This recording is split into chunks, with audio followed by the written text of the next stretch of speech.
Hey there, this is Sarah with Strega Tree Apothecary coming to you from an outdoor classroom today.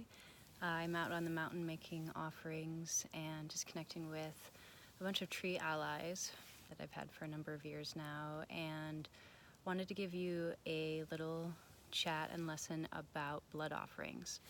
I'm initiated in the Dagara tradition that comes from West Africa, and traditionally in the village, for large offerings, you would sacrifice an animal, often a chicken, and the blood would be offered in a way that often it could be activating one of the shrines that was built, or for big things that are happening, someone that might be moving into a new territory in their life, making way for a new baby, a new job. So some of the big things that require a lot of energy in the offering, and so blood was used for that.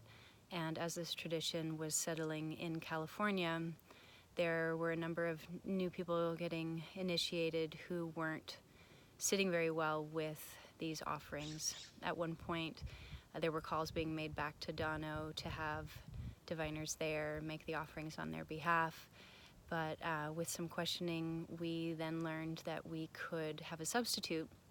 And so we have a veganic blood offering now that is hibiscus flower. And so it has this really dark red color that obviously looks very close to blood.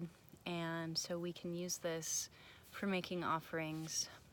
As a woman, I myself can still be making blood offerings with my moon blood, and I do that.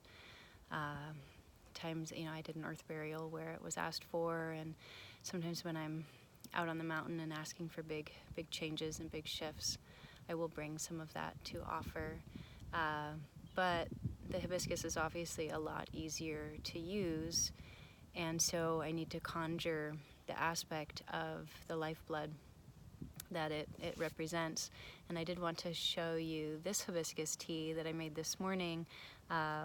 A wonderful flower and herb grower in our area has been growing hibiscus, and so this is the actual calyx of the flower.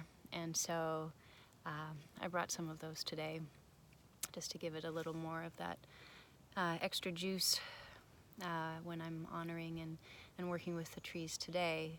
So again, blood offerings are a big offering that would be asked for, and for big rites of passage on the level of initiation sometimes. And so it's just a really big way to be able to feed the beings of nature and all of the energies and entities that we work with for the greatest good.